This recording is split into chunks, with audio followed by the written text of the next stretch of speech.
once again, TDT Live. Prime Minister Dr. Keith Rowley hosting a media conference this afternoon at the Diplomatic Centre in St. Anne's. And of course, you can look out for coverage on TDT, Talk City 91.1 FM, as well as TTT Live online on Facebook. Let's go now to the Diplomatic Centre in Port of Spain. Good afternoon, ladies and gentlemen of the media, and a very pleasant good afternoon to members of the viewing public and the listening public, both at home here in Trinidad and Tobago, and those of you outside of our borders. As I promised on Thursday, we meet today to focus on our continuing adjustments to the return to what we call the new normal. And today I would indicate that it's a good time to begin to reflect on what we're doing, where we've been, and why we're doing it. You know, for me, this is almost surreal in that I remember my grandfather talking to me about epidemic year 1918, and it was like a story of a time so far away that I couldn't grasp it in the context of time, but I grasped it in the context of the horror of the event. And those of us who today are dealing with this issue would be in a position to talk to our children and grandchildren about this time and the horrors and the experiences. And when we do that, we will talk about the day when we saw New York on its knees, not being able to bury its dead.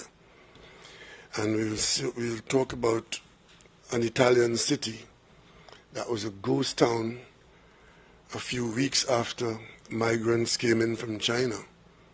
We'll talk about the United Kingdom, where the situation was not much better. And we will talk about our neighbor in Brazil, where 800 people dead in one day is an experience that they are facing. We will talk about the days when there wasn't commercial aircraft flying. 95% of the thousands of planes in the world were on the ground. And we'll talk about those days when we shut the border down and nobody could come in and nobody could go out. But during that time in Trinidad and Tobago, we will talk about how we managed to react, close all our schools. Children couldn't go to school, teachers didn't go out, bars were closed, you couldn't get your hair cut, ladies couldn't get their hairdressing done, and of course all our commerce had virtually ground to a halt. And having taken those steps, which brought great hardship and pain to the population, that we managed to overcome it. As Prime Minister, I'm very aware of the negative effects and the sense of frustration and the experience of at least temporary poverty that many of our citizens have been driven into by the actions that we have to take. At home, I am very cognizant of the requirement for you to look good to get to the hairdresser, and how important that is to the ladies, because lobbyist number one is at home. And I am also cognizant of the need to have a beer with your friends by the local bar. And I'm cognizant of an empty wallet because a sole trader or a small business operator who is a single employee of the business and not been able to earn because we have had to shut down our activities. I am cognizant of that. I'm cognizant of the fear of members of a family being infected. I've had my own child in New York ever since. I have many relatives abroad in places of great harm. And I've seen people, nationals of Trinidad and Tobago, react to the loss of life abroad. Fortunately for us, our personal experiences here have been very limited. And for that, we have to be eternally grateful to some people in whom we have invested at an earlier time and who came to the party with their A game. Our healthcare professionals at every level. The government of Trinidad and Tobago got the best advice that was available in a timely and professional manner. And the government of Trinidad and Tobago managed the public business on the basis of total responsibility to the people of Trinidad and Tobago. And I can say that as we look to the post-COVID period, we will bring to bear on that period the same proficiency that we brought to bear on the threat's arrival. And when we do that, we expect that the best result that's available to the people of Trinidad and Tobago will be available in the post-COVID period as it was available in the pre- and during the COVID period. Next week, I expect to receive the work of that group of nationals, dedicated nationals, from many walks of life. Some retired, came out of retirement, some active, some PNM, some non-PNM, some Nowherean, some devotees. We all came together and we are all coming together. And even those who did not comply fully and ran afoul of the law because they wanted to party or they wanted to go on the beach, fortunately they were in the minority. The vast majority of people of Trinidad and Tobago focused on the threat that we faced. And I would like to say that they appreciated the advice that we were getting and the actions of the government in response to that advice.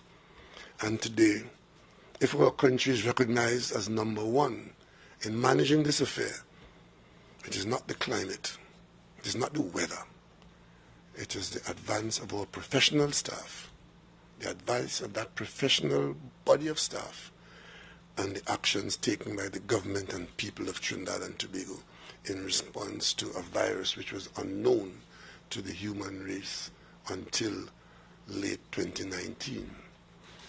We are very grateful to those countries that assisted us. China, the United Kingdom, the United States, and our Caribbean colleagues who cooperated with us in CAFA. We want to single out the staff of CAFA, which is located here in Trinidad and Tobago, who provided us with absolutely exquisite professional help and guided the heads of government and other decision makers in the Caribbean. We have been well served, and for that we should be proud. I know there are many of our citizens who can only acknowledge excellence if others first acknowledge it. You can be the best calypsonian in Trinidad and Tobago, but you get no recognition unless you sing in Carnegie Hall. You can be the best cook, but your fare would not be acknowledged unless some foreigner passed through and write about it in a foreign magazine. But I want to say that on this occasion, as a people facing this challenge, which the entire world was called upon to face at the same time, we in Trinidad and Tobago have come out of it so far equal to any and better than many. And for that, we should be satisfied and grateful.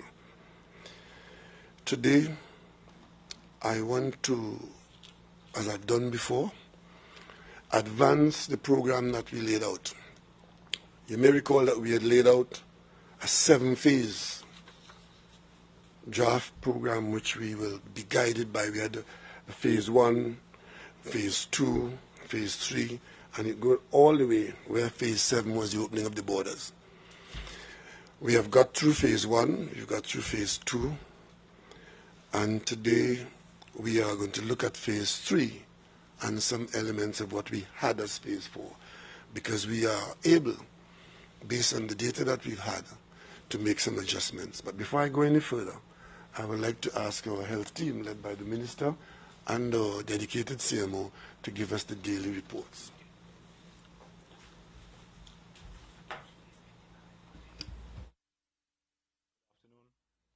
Honorable Prime Minister, Honorable Ministers, members of the viewing and listening public. The clinical update for today, 30th of May 2020, is as follows. Tests submitted to CAFA and the UV lab, 3,131. Unique patients tested thus far, 2,691. Repeat tests, 440. Community tests conducted, 1,300. Positive tests remain at 116. Number of deaths remain at 8. Number of persons discharged remain at 108. Hospitalized patients at this point, nil. In the parallel system at present, we have 67 persons spread between 3 sites. The Debe Penal site has 59 individuals. At the Cascadia Hotel, there are 5 persons. And at the Home of Football, there are 3 persons housed. All the healthcare workers who have been precedingly at the Napa have now been discharged home, as well as 21 nationals from the Tacarigua facility were well and discharged to their homes on Thursday last as well. Prime Minister, that's my clinical update for today.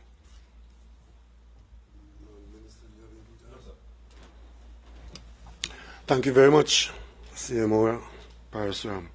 Okay, so we did initially indicate that phase 3 would have started on June 5th and covered the window June 5th to June 19th.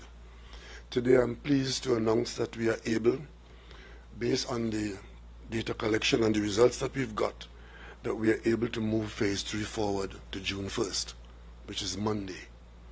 So come Monday, we begin to reopen the public service.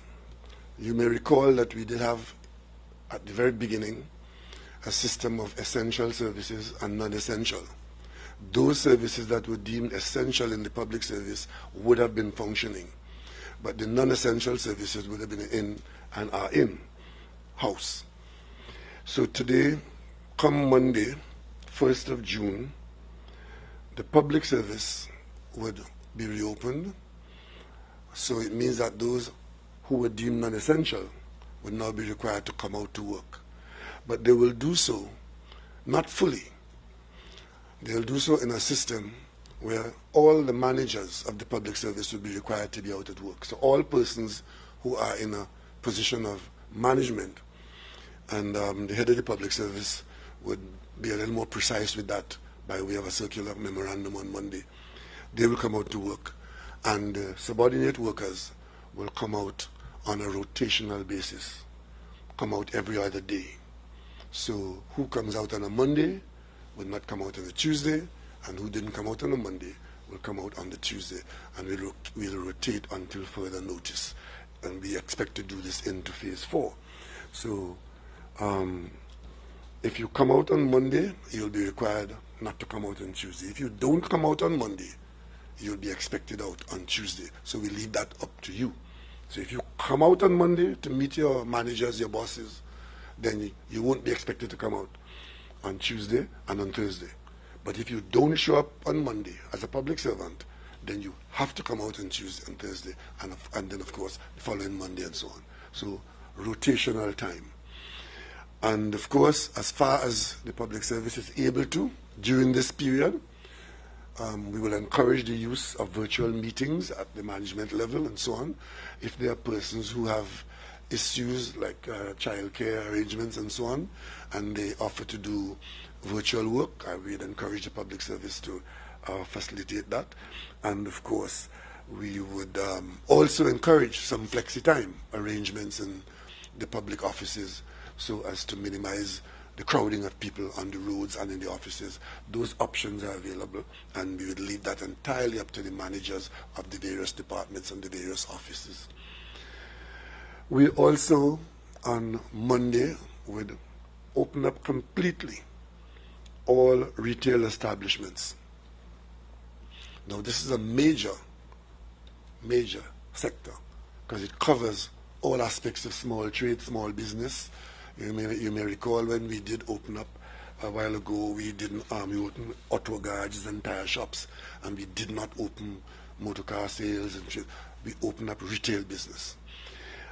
And we also had some restrictions on dental care and optometric care, ophthalmic care, physical therapy in pools, and occupational health therapy.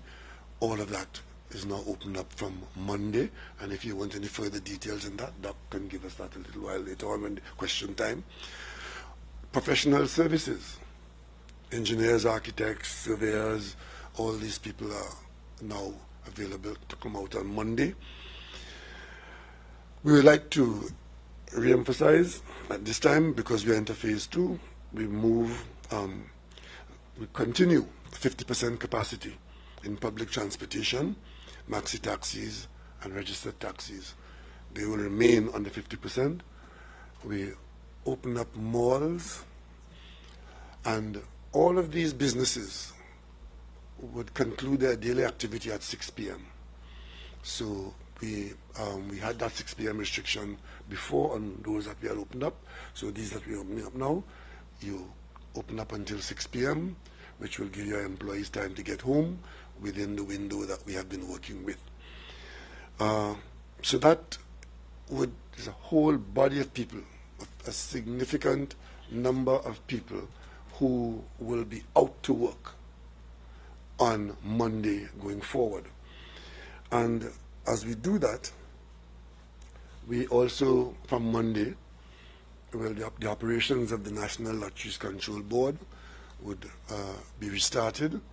So those of you who feel lucky, as you're traveling on the pavement, socially distanced, spatially distanced, don't crowd the vendors, but try your luck as you would normally do. So because was it Playway and Lot. So anyway, NLCB business. The windows will be open from Monday, and gatherings will remain at 5. We have large numbers of people out in terms of the gross picture, but in terms of congregation, it still remains at 5 persons congregated anywhere, everywhere. With respect to the services to Tobago, we have been in communication with Caribbean Airlines, and Caribbean Airlines will, from Monday, expand its service to whatever is required as per bookings requested, and will run return services, getting back to close to what we used to have before. So getting to and from Tobago would no longer be restricted to a limited number of flights and limited number of aircraft, because remember we are started with 1 flight a day. As last Monday they went to 2 return flights. Come Monday there will be many more flights available, so you can begin. If you're in Tobago and you want to come to Trinidad, there'll be more flights available. And if you're in Trinidad and you want to go to Tobago, which is now your singular access to recreation, Tobago is wide open for business, and they would love to have you come to Tobago. And the minister, a similar kind of response will come from the port. So the connection between Trinidad and Tobago would be ramped up from Monday to some semblance of normalcy. Again, all of these opening up would be governed by the restrictions that would be spoken about a little later on, and the ones that they've been familiar with. They stay in place. The social distancing, the hygiene cognizance and hygiene behavior, those things will stay in place. And of course, no mask, no service will also be in place as we go forward. So more people coming out, but there are still those restrictions in there. We will, with respect to the hotels, where hotels are able to offer outdoor dining on premises to residents, that would be permitted. Bookshops, great number of lobbying was going on there. I'm pleased to announce that the bookshops are open, so you can get your reading material, but as you go into the bookshops, no congregation in the shop. The shop would be open, but you need to be cognizant of what you're doing there. I mentioned malls. Before, some malls have eating places in there. And those eating places were subject to no in-house dining, supply and leave. Take your supply and leave. That will still be in place in the mall as the mall is open to retail. I hope I'm making that clear. So business in the mall is normal shopping, but the business at the restaurant in the mall is subject to no in-house dining in that restaurant in the mall or any other restaurants, because restaurants are not. The reason why we are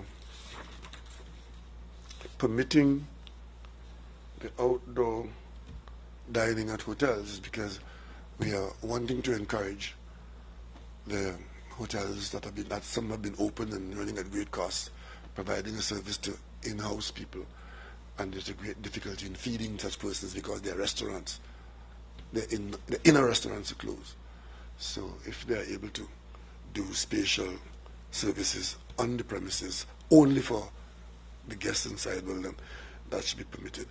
Let me go across to phase 4, where I know there are anxieties, and just take you to where we expect to go in a week's time, which would be phase 4, which initially we had been expecting to be at phase 4 on June 20th. We're now looking at phase 4 on June 8th. That means the full public service should be out and operating, but would continue so to do on the rotational basis. It means that your hairdressers, your barbers, and your spas would be open to you from June 8th. So one more week. And I think I don't want to take the responsibility for this. I would like to ask Dr. Parashar, when you get up again, explain, in fact do it now, explain why we are holding the line on this particular group of people for one more week. So when we look at phase 4, hairdressers, spas, barbers, we're talking about persons that have very close contact to a large number of people for a consistent duration of time. So primary contact is defined as someone that would have contact with an individual for more than 10 to 15 minutes in a close space without social distancing.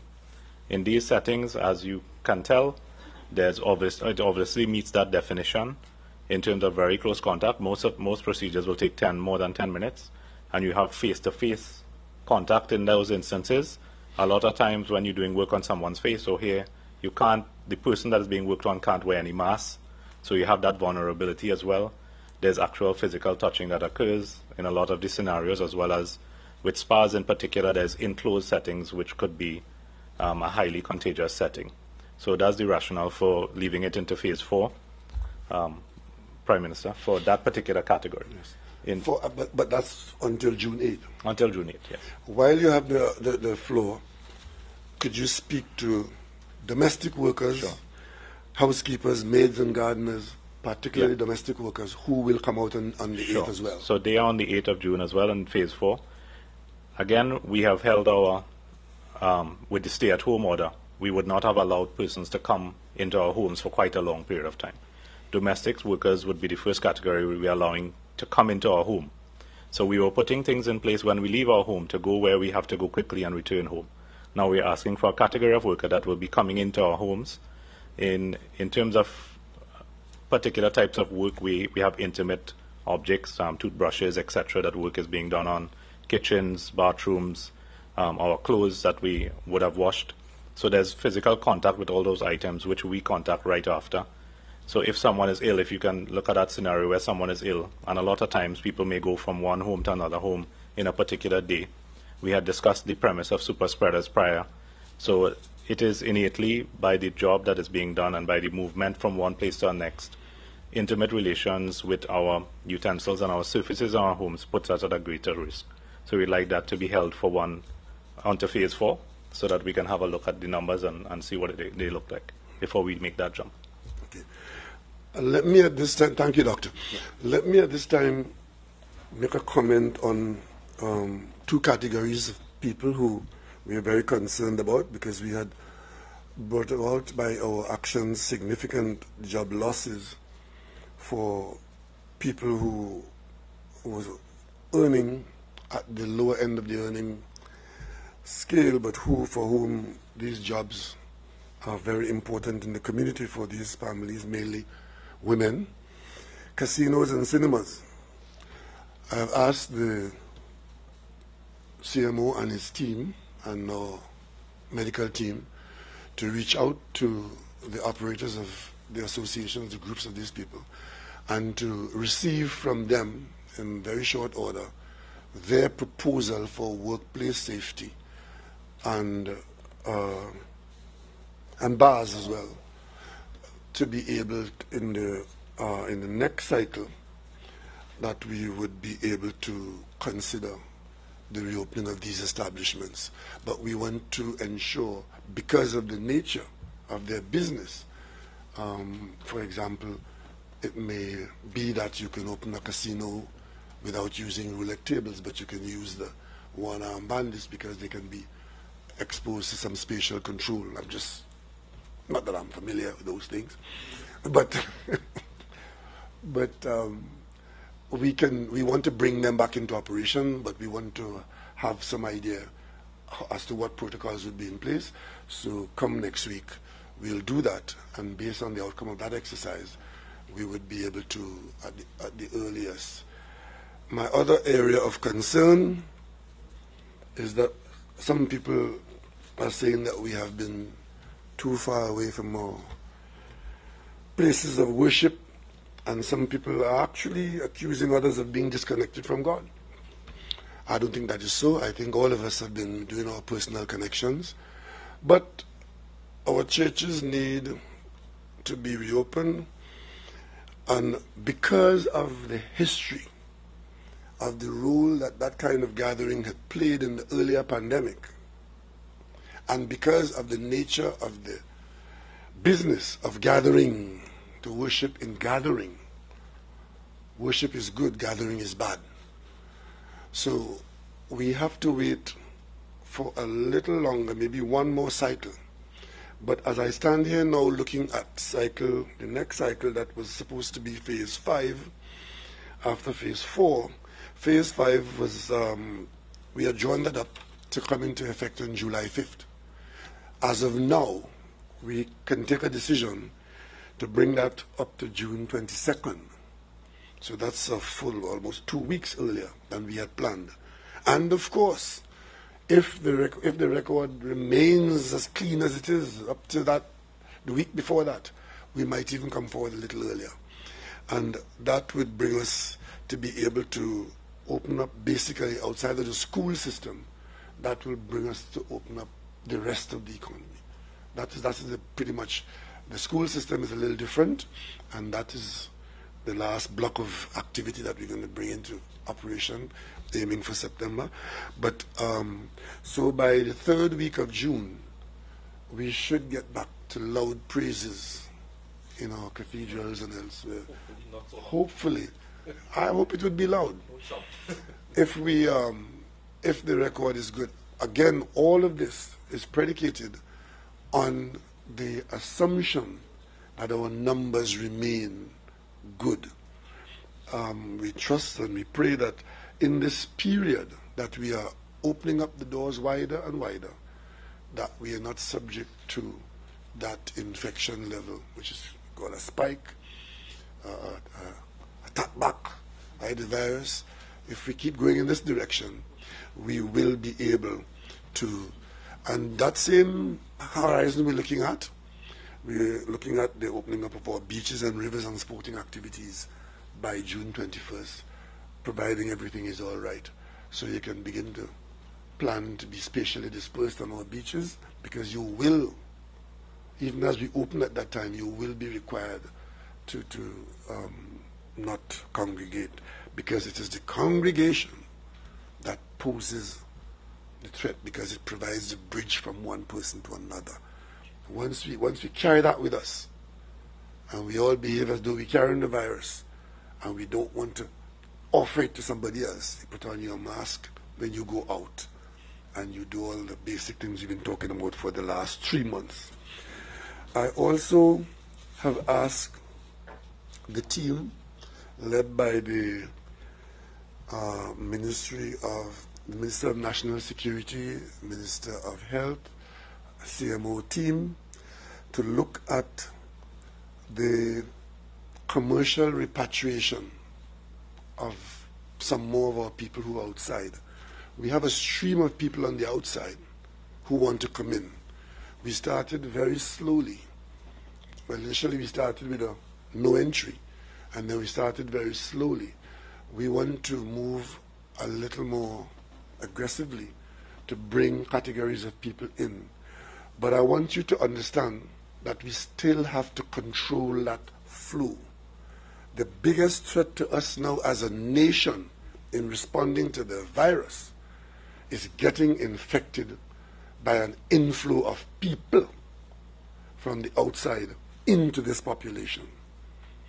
While we empathize and we are moved by the stories on the news, that is not the basis on which we will make the decision at the border.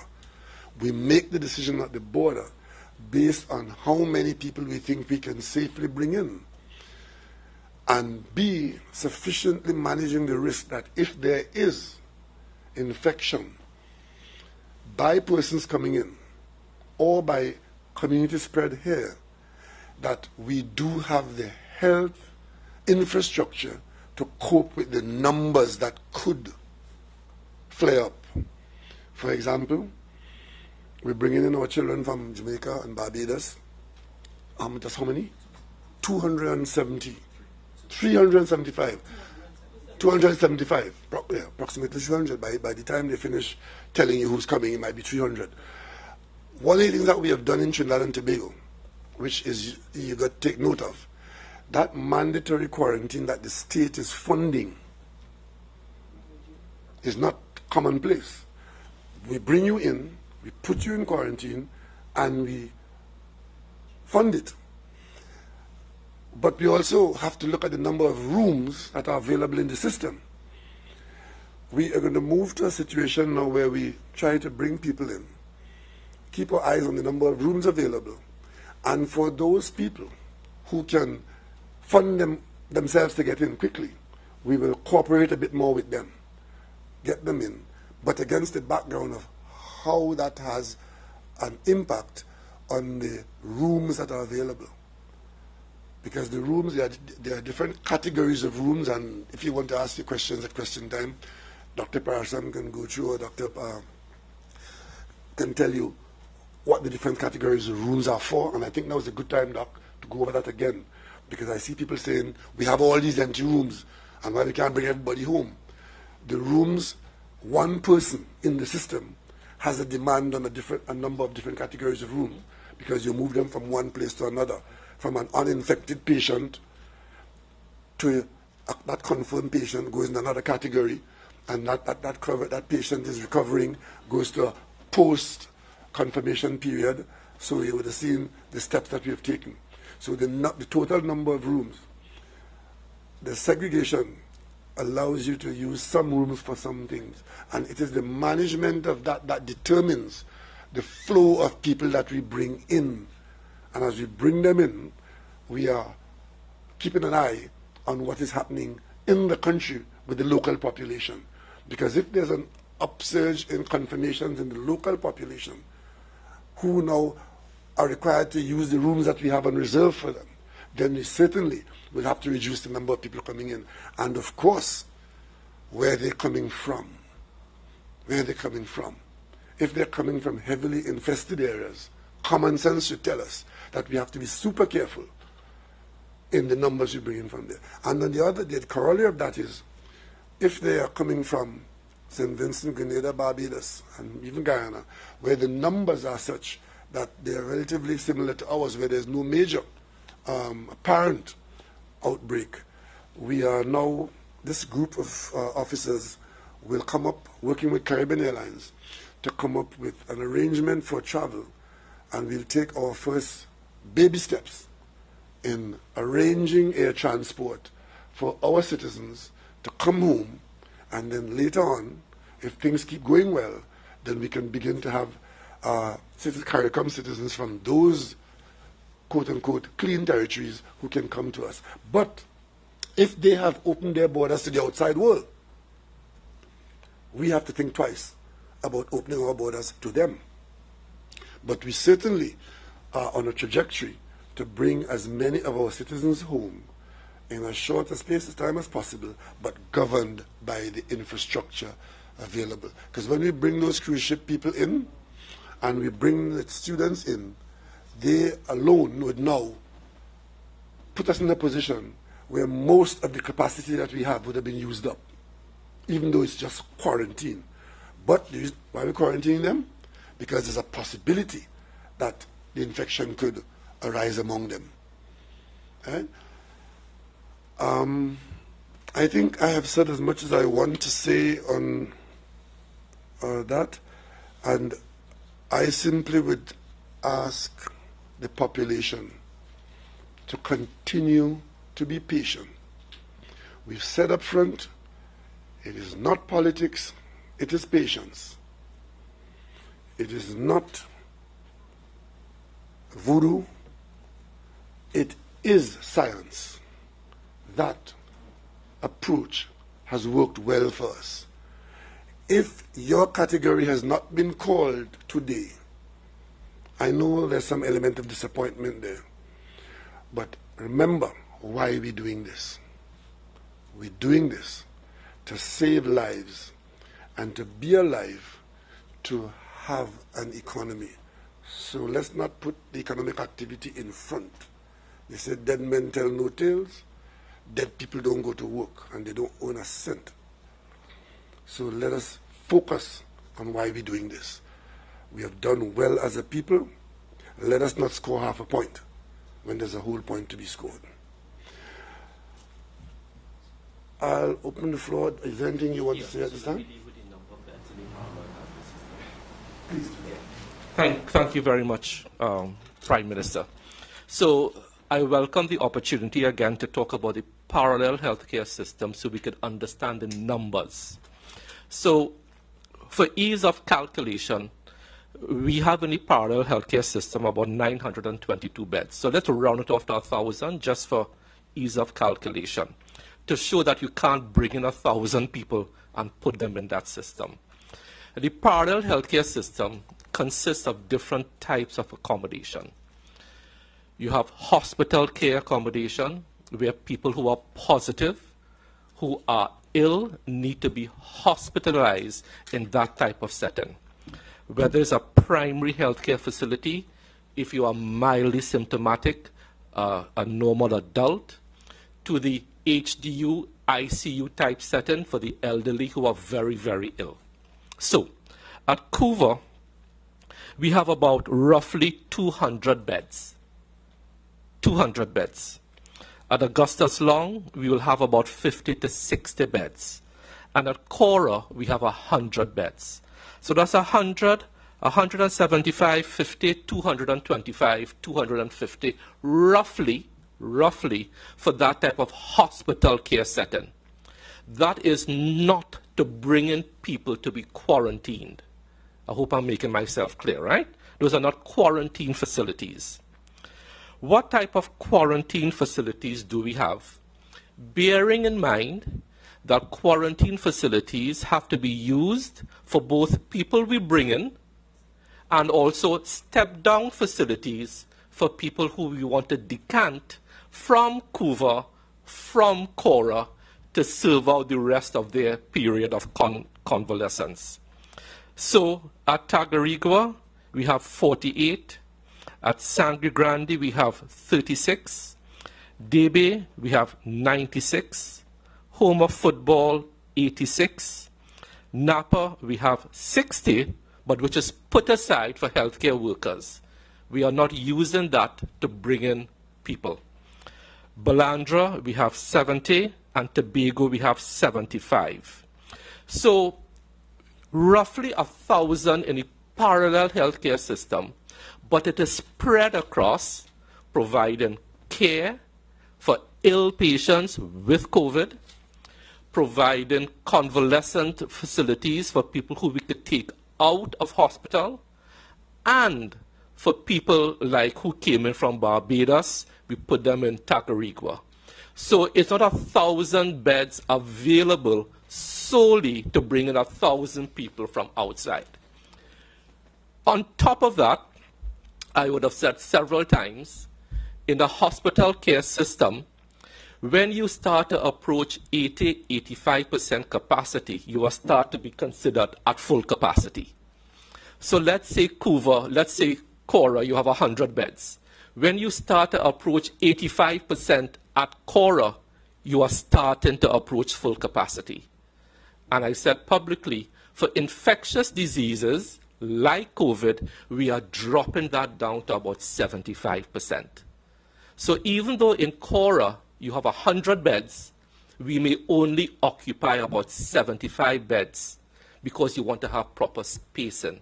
So I hope we understand the numbers, the percentages we are playing around with. Yeah, and in quarantining, what we try to do, if you have one group from country A, we try not to mix them with another group from country B. So we don't want commingling. So that is why when we had those 33 from Barbados, we put them into Tacarigua. Even though there were spare beds, we were never going to mix them. When we had the group from Martinique, the first cruise ship group, we put all in Balandra. And even though the facility was never 100% occupied, it means there will be certain beds that will be in reserve because you don't want to commingle people. This is how you manage from a policy perspective, the bringing in of people and the treatment of your local positive cases and convalescent cases. What we will have to do moving forward, as we have more and more people coming in from the outside, is build out more and more capacity for quarantining. And that is what Minister Young, myself, and the CMO will be looking at from Monday. How do we build out more capacity outside of Couva, outside of Cora? Okay? So I hope the national population has some idea of what is the science and methodology or the numbers behind the parallel healthcare system. Thank you very much, Prime Minister. Thank you, Minister. I think this is a good time for us to open the floor for questions. So if you have any questions, now is your time to pose them. Please, yes. Wait, she's before you. Prime Minister, I didn't hear anything about the opening of daycare centers and preschools. Now, if you're asking people to come back to work, what measures are you going to, these workers are going to have in terms of support system if they are to return to work? Well, that, as I said, those arrangements are we don't have a supply of daycare center infrastructure to hand out. Persons who are required to go out to work on a rotational basis would be required to make their own arrangements.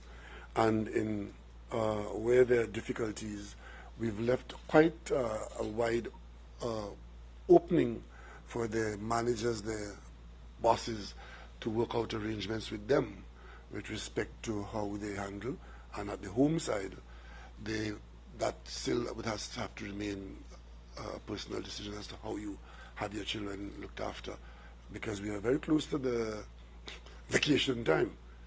And there are systems in place where children are looked after during the vacation period. You may need to call that forward a little bit because we are about a month ahead of the school's vacation, the normal what vacation would have been. But the flexibility in terms of the persons who employ people need to cooperate with them with respect to whether they come in on flexi time, whether they take advantage of any other facility that might be available to allow them to cope with these challenges. Servants be allowed to work at home? Is that arrangement being... Yeah, I did say as far as they're able to encourage virtual work, providing the job allows it. I mean, not every job allows you to work at home. Some job requires you to be at a particular place. If your job is to turn a switch, you can't do it at home. But if it's doing work that can be done at home on your computer or something like that, then certainly that is to be encouraged. And of course, we can't go to a solution like bringing children to work, because you don't want that. We just don't want that because we don't want the exposure. So it requires a certain amount of cooperation between, management and the staff to get most of this done. What is the science behind the 6 p.m. closing time, especially for businesses like restaurants where people, It's the reduction in the congregation, and it's in the in the absence of a curfew. We need to get people home, because one of the things that the last thing on the list of to do here that is still in effect and would be in effect down to phase 7 is stay at home. That is, if you look at the document we had prepared, you're still required to get in. We never used a curfew, but we would from day one discouraging people from congregating, and if you finish at 6, most workers will get home between 6 and 8, and then we have people reducing their exposure to the rest of the population. It's a reduction of exposure, which is a requirement in dealing with the movement of the virus. The longer you are out, the greater is your exposure. So we come out for a few hours to get certain things done, and we go back to a place of safety, hopefully. Just to support the Prime Minister, in fact, you have to realize also the later down in the day you go and the work day is finished, the more relaxed you are. The more relaxed you are, the more you want to stay online and talk. Let's just get into the malls, get into the shops, do what you have to do. Get what you have to do and go home. The congregation after hours is what we are trying to avoid, to stop community spread. I want to ask about funerals. Is there any consideration for expanding the number to maybe 10? Because it's difficult on people. I know. So it's 10. But can we countenance that? 5 people in a funeral is hard. It's very hard. You want to go to 10? With the CMO, let me ask one particular doctor. Dr. Chapman, what is your view? Can we now take a decision on allowing 10 family members to be at a funeral? I think we can. Dr. Parson? The Prime Minister has asked. Tell the country. Come tell the country what we're doing in that. It's most families, especially Tobago families, 5 people in a funeral is really hard. Yeah. Honorable Prime Minister, other ministers, members of the media, viewing public, we feel just as you do. We have personally also have losses. People are managing funerals virtually also. Difficult. Funeral homes are allowing people to come in 5 at a time. So that number of 5 that is being purported is not actually the attendance at a funeral. So keeping that in mind and looking at the number of people that we are moving in this phase, we have asked that number 5 be held. And it's not only the number of people that we are moving, but it is also the different categories of people that we are moving. What we are trying to get is a new normal, and it is a difficult process. But Prime Minister, if it is that CMO is in agreement, and you as Prime Minister have asked, I cannot say no. But I want to underscore, and I want to take this opportunity to say that we are happy that we can move on, but we are unhappy with some things. Just as we are giving this, Minister Young knows where I am going. Prime Minister knows where I'm going. The compliance with masks have fallen down. Yeah, I'll get to that. Thank you, Doctor. The reason why I'm an advocate for the 10 is that the grieving process, more than any other, requires that bonding at the parting. And therefore, if a group of 10 people can be allowed to gather at the same time for that purpose, it will bring a lot of emotional relief. So I would like to recommend that we allow 10 people to be at the cortege at the same time. At an exception. Yeah. And what, as an exception to the gathering of 5.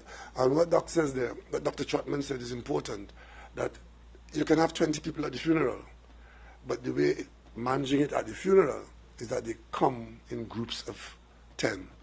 It's supposed to be a group of 5. There's a particular graveyard in Tobago. I get a report every time there's a funeral in there.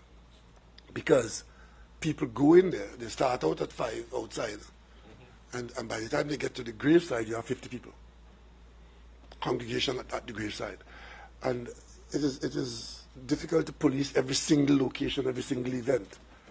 But I think some element of relief to the grieving would be brought by going to 10. But we still want to ask people, minimize your exposure. Minimize your exposure. And Dr. Trotman ended off by saying there's a drop in the compliance of wearing masks. What, if anything, can or will be done about this? Well, the one thing we tried to do when we adopted mask as part of the response was to say, no mask, no service. We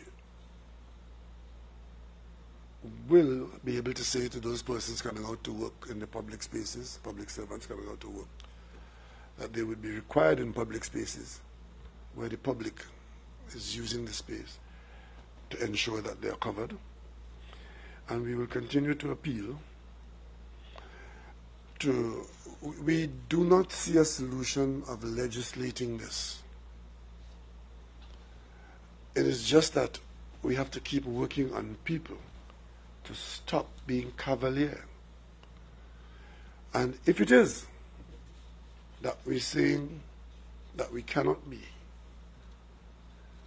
made to comply, it may very well be that it would take something drastic for people to comply in this country. I've discussed this with the Attorney General. I've discussed the logistical aspect of it.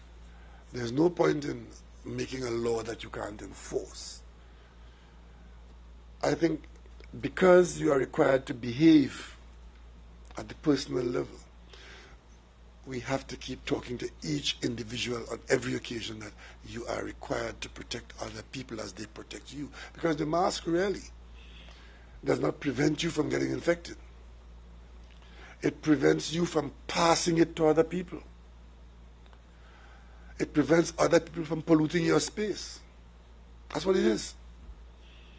I look at the people running around the savannah, and you see about 40% of the people around the savannah complying with a mask on their face, meaning that if they exhale microbes into the air that somebody's going to run through in the next 5 seconds, that they would have controlled that pathogen within that mask. But on the other hand, you see other people running and panting and blowing like a racehorse, passing people on the road. They don't care what happens. And then you say maybe there ought to be a law that that person should what? Be arrested. And then what you do with such a person? You take them up to fill up the jail, or to take them to get bail. But it's just not a solution. The action is so simple that it is difficult to police it. So the next thing is to appeal for more personal responsibility, and literally don't encourage people around you who ought to be covered to remain uncovered. There ought to be a frowning on that kind of behavior. That's all I can recommend at this stage. I wouldn't tell you that we will make it illegal to not have a mask. We discussed this at length. Yeah. We discussed this at length with all the people involved, and we came to a conclusion that it is not enforceable. Maybe if things were worse and the mask was an absolute requirement, because it is not. It is part of a process of response. Some people, there's one member of parliament who insists, his position is that the mask, wearing the mask is foolishness. He's a medical doctor, because some people believe that the mask, because the microbe is so small and can get through the fabric, what you're wearing it for, you can inhale it anyway. But on the other hand, the main reason is that you cannot easily, or you may not easily, blow whatever you're blowing out of your system into the air for other people to pick up. So the mask physically has a role to play in the many things that we do in responding to the virus. It's just like some people saying, I'm going to respond, and some say, I'm not going to respond. That's what it is. Some people simply just don't give a damn. Because it may very well be that that's how they conduct their life in this country. Take no responsibility for anything. We have those, you know. Take no responsibility for anything. And blame everybody else for the condition of their life. You know, people in this country have good opportunities in their youth, disregard it, waste time, then get to their old age, and then start to fight the government over an increase for old age pension. And then you ask yourself, is that what you have done? Because opportunities were available. You make education available across the board for all our children. I'm sure you know some of them who could not be bothered to try to get themselves educated. But you can't force education into anybody. At the end of the day, it boils down to personal responsibility in many, many areas. And when it gets down to that, it boils down to character. Because character matters. And that's what it is with the wearing of a mask at this time and in this situation. Prime Minister, if you allow me to support you in the wearing of masks. When we open up retail and malls on Monday, we need to start a conversation with the owners and operators of malls, the owners and operators of stores, all the bookstores that were clamoring to be opened. Now this is your opportunity to insist that when people come into your stores that you have now gotten opened, are you going to be part of the solution to insist that your customers wear a mask? Every bookstore that harassed, contacted, cajoled, went to the media to be opened. You are going to be open on Monday. Are you going to do the responsible thing and ask your customers to wear a mask? Malls. There are two types of malls: open-air malls, closed malls, covered malls. Mall owners from Monday should have at their entrances, I think, people with sanitizers, provide masks, and your store owners should insist on what the Prime Minister has been saying. No mask, no service, moral suasion. Be a part of the solution. Don't leave it to the government to pass a law. That is not we can't lock up people for not wearing a mask, not washing hands. But the personal responsibility now at the level of the store owner is what is going to save us now. So I am appealing to every sector of retail that has been clamoring to be opened. Now is your opportunity on Monday to partner with us and do simple things. Provide a sink, provide water, insist your customers wear a mask. And I'm pleading with mall owners, store owners to do that. But there's one thing that you, for those who believe that there's no force of law, if a business place, even a small one, is observed to be facilitating congregation beyond 5, a passing police officer can shut that place down. Just remember that. So as you open your business, if you disregard the requirement for an absence of people congregating, the police officer has the authority to close the place on the basis that it is facilitating congregation. And congregation beyond that number of 5 is a violation of the Public Health Act.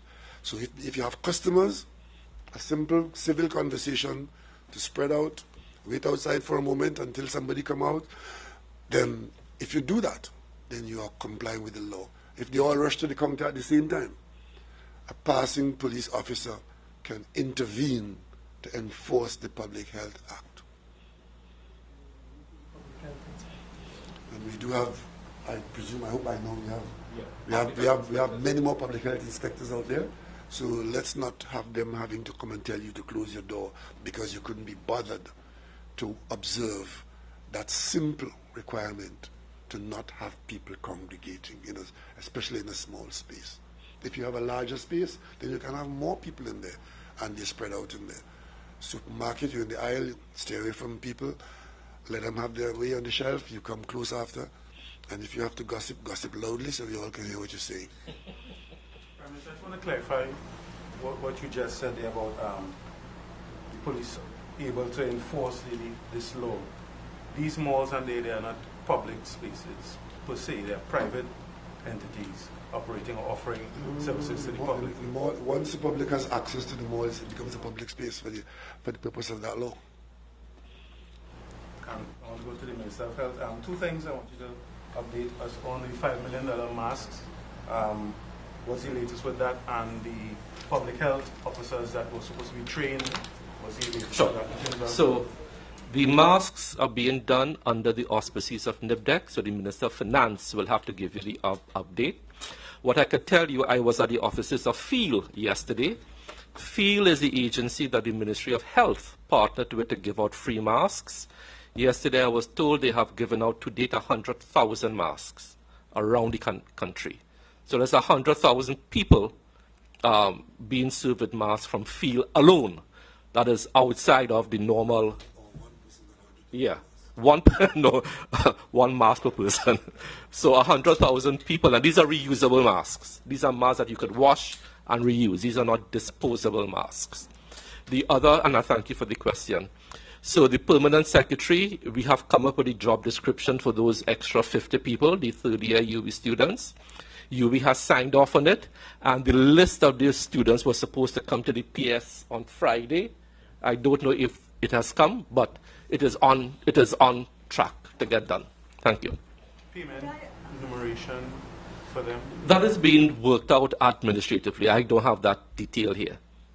Could I ask about the opening of borders for people who want to leave? I heard you spoke about Cal, but I seem to get the sense it was only with reference to travel to Tobago, between Trinidad and Tobago.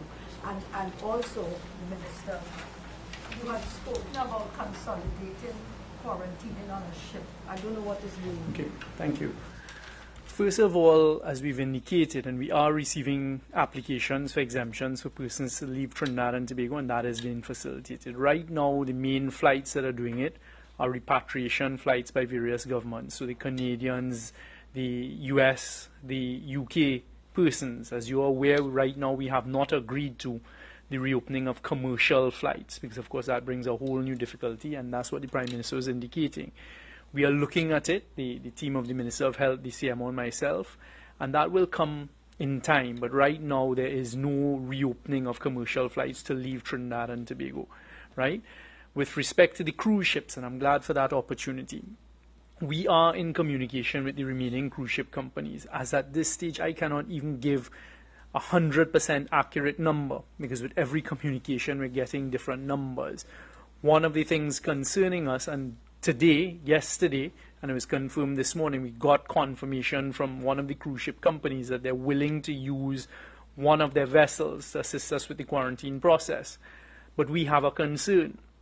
You would have seen or heard by now that just recently in St. Vincent, there were 8, after the PCR tests, persons who have been confirmed with COVID. Of course, we have our experience with the cruise ships and COVID, so we're very cautious with that. So one of the discussions we're having right now is if the ship comes in, we will be decanting persons from the ship to on land for us to use the system you've heard the Prime Minister and the Minister of Health refer to, which is an on-land system, taking persons off the ship in batches.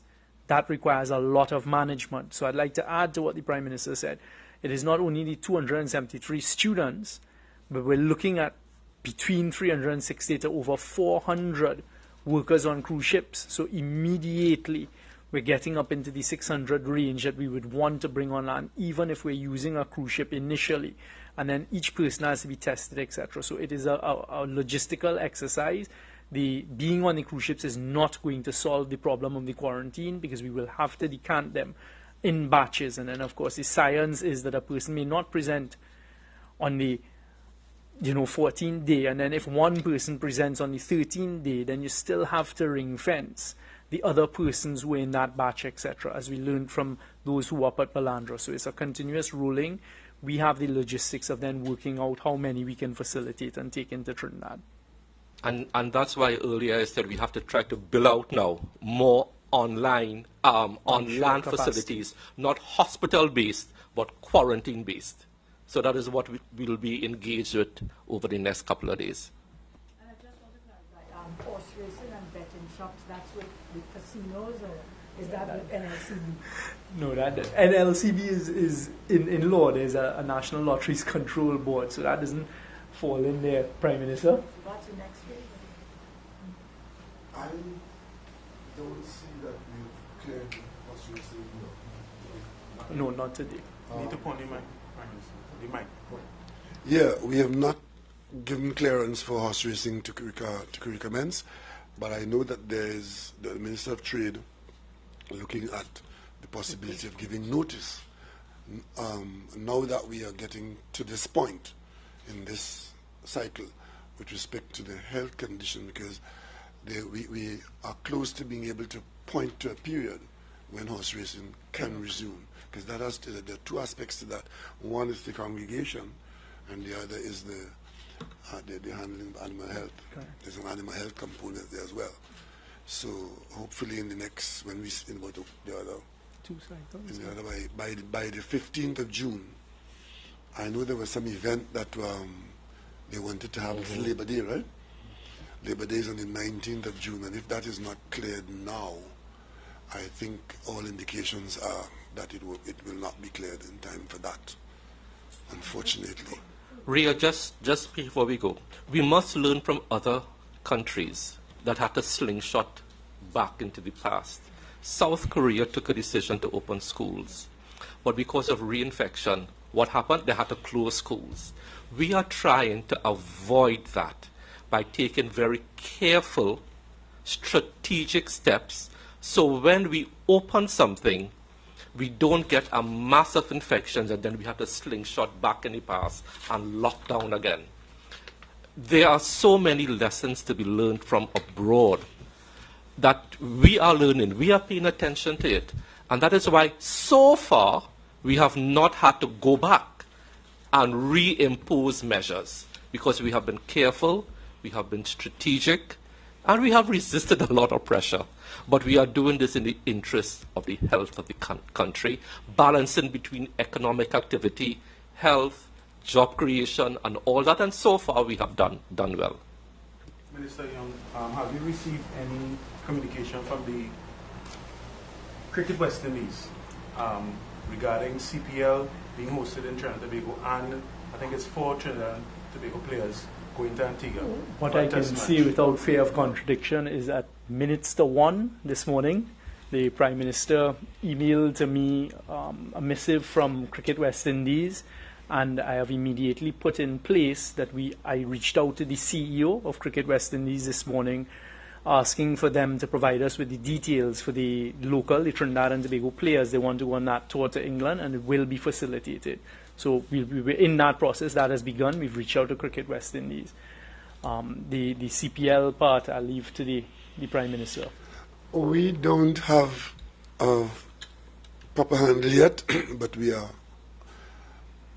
cautiously optimistic. If the CPL authorities would like to host the tournament in Trinidad, we have heard from unofficial sources that there are conversations that a tournament, all components of it, can be held. They are looking at who will that in Trinidad. If that comes to us from the official sources, we have cleared the pathway for that conversation, and we would facilitate as we are able to under the confines of the CMO's guidance. So we'd be happy to host it within the confines of what we're doing here. but there are some serious logistical arrangements because we will want to preserve our environment, and that tournament will involve a number of persons coming into Trinidad and Tobago. Now, if you come into this country, you have to go into quarantine. So until that arrangement changes, if the intention is to have the tournament during the time when coming in means going into quarantine, well then obviously we can't do it. But if the tournament is scheduled for a time when that mandatory quarantine is not on the table, then we can do it. And what I could add, Prime Minister, is not insurmountable. So the CMO and myself have been working, for example, with some sectors in the oil and gas sector. Once they satisfy us outside of Trinidad and Tobago, they've quarantined for a 14-day period, they've provided the test results. So there are ways, there's flexibility with respect to it, but always being guided by our medical public health experts. And not only that, we will use the tour of West Indies to England to look at the playing conditions. So, for instance, you can't shine the ball with spit again, right? So we'll be paying attention to the playing conditions being developed now. This tour of West Indies to England will give us a template to look at to see how we can manage the on-field application of cricket to CPL. Yeah, but if you're seeing the number of hurdles they had to cross to get two teams to play, a tournament in Trinidad and Tobago involving the teams of CPL, with players coming from all over the world or from all over the region, that creates a more complex arrangement. For sure. Because if they're coming from areas where there are problems, and right now, virtually everywhere in the world has a problem, we have to be careful that we don't, but we want to look at it positively, and we will. But as of now, we don't have formal requests to do that. I just want to be clear, no group sport is allowed at present. No group sports, contact sports, not allowed. Prime Minister, the opening of the public service, what, if anything, was put in place to make sure that the workers are safe and the public as well? Spacing issues, screens? The public service management will have to comply with the protocols as directed. What applies to the business sector will apply to the public sector.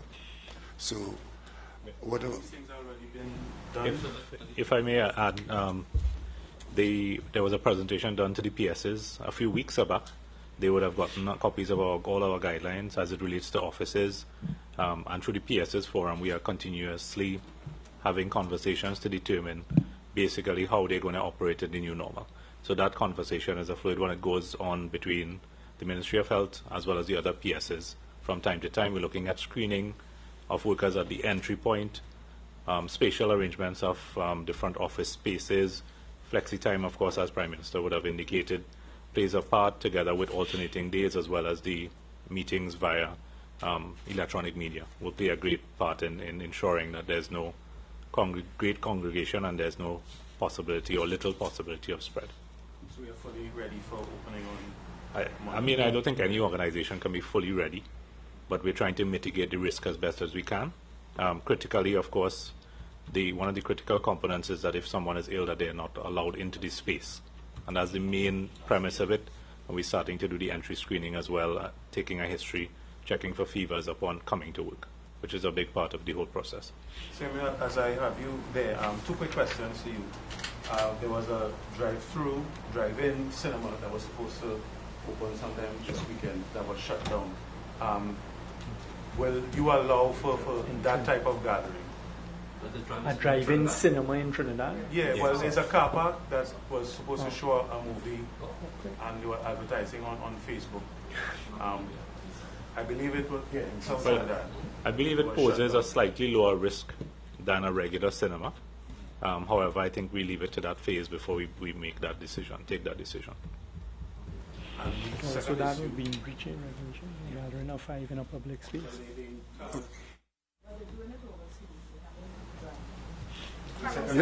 Okay, yes. But I just wanted to tell you that Fuad Abubakar was on Facebook Live this morning, and he was saying that his father was approached by the PNM to get their assistance to win certain marginal seats, and his screening for the Port of Spain South constituency was part of that arrangement. I don't know what this love affair with this story is about, but let me just say, from this very podium, I indicated how people are screened in the PNM's process and who can and cannot be a candidate. So I'm not getting involved in fantasy.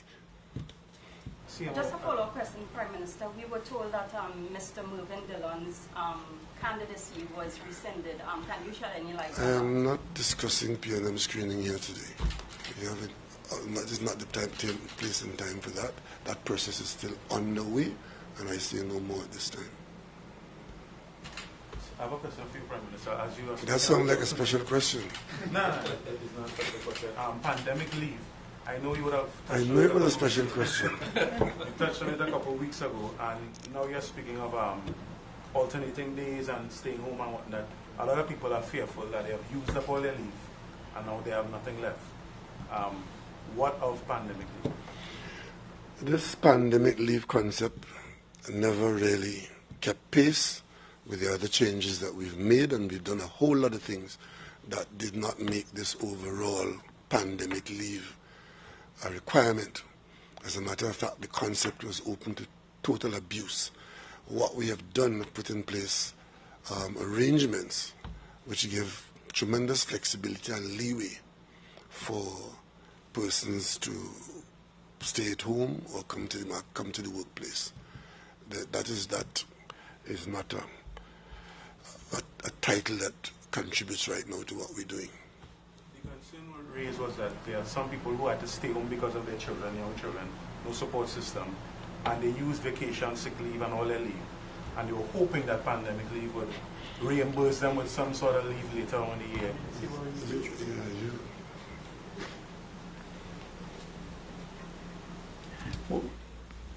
Why I've asked the Prime Minister to intervene is because the concept, as the Prime Minister said, pandemic leave is no longer active before us, but it is at the Finance and General Purposes Committee. We are looking at paid leave that is approved, so approved leave where the permanent secretaries and the other heads of the department may approve leave in certain circumstances. And where it is currently is we've sent it to NATOC for their comments, so we're making sure there's the widest possible consultation on it, and we're waiting the return of NATOC's position for us to determine, but it continues to evolve, but we will do what we have to at the government level. What we have done, well, in the public service at least, the private sector has another arrangement there, but we have given leeway for persons to, operate and find relief. We've given a lot of leeway here, and we will do something that allows persons to access leave officially.